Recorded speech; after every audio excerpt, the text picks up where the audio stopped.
அன்பான தமிழ் மக்களுக்கு வணக்கம். உள்ளம் தொடும் உண்மை கதைகள் வரிசையில் இரண்டாவது கதையை கேட்போம்.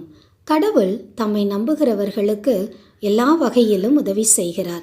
துன்பங்கள் அவர்களை நெருங்கினாலும் அதிலிருந்து தப்பிக்க அவர் வழிகாட்டுகிறார்.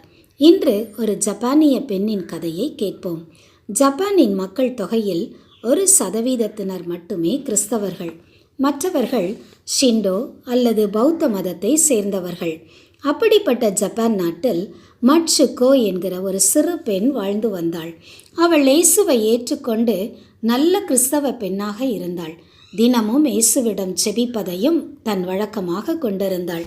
அவள் பெரியவளான போது அவளுடைய பெற்றோர் ஒரு நல்ல அரசாங்க அதிகாரிக்கு அவளை திருமணம் செய்து வைத்தார்கள்.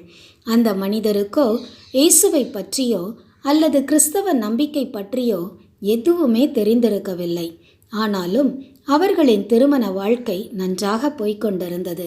3 பெண் குழந்தைகளும் பிறந்தார்கள். ஒரு சில வருடங்களில் மட்சுகோவின் கணவர் ஒரு யுத்தத்தில் இறந்துவிட்டார்.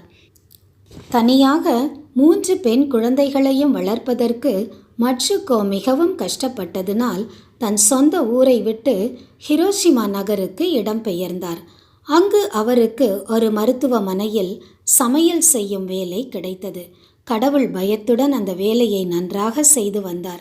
அவருடைய நேர்மையை பாராட்டி அந்த சமையல் கூடத்திற்கு அதிகாரியாக பதவி உயர்வு கொடுத்தார்கள்.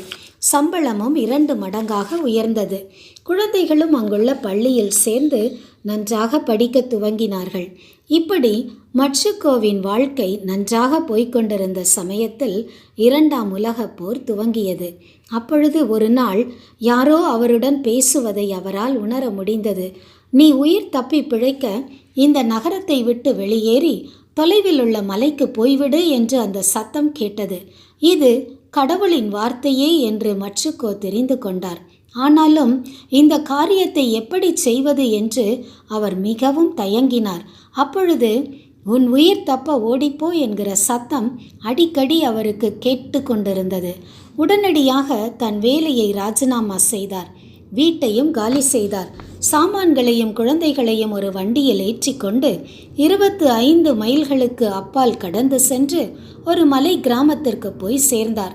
அவர் அங்கு போய் சேர்ந்த நாள் ஆகஸ்ட் 5ஆம் தேதி 1945ஆம் ஆண்டு.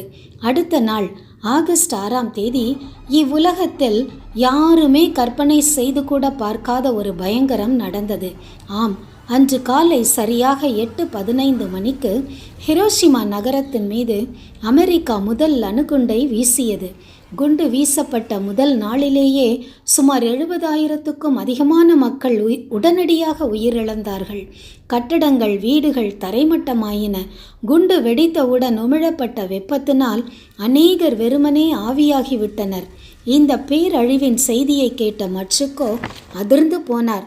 மட்சுகோ வாழ்ந்து வந்த வீடும் வேலை செய்த மருத்துவமனையும் இருந்த இடம் தெரியாமல் அழிந்து போயிருந்தது. அப்பொழுதுதான் மட்சுகோவுக்கு தன்னை கடவுள் ஏன் அங்கிருந்து வெளியேறும்படி துரிதப்படுத்தினார் என்று புரிந்தது.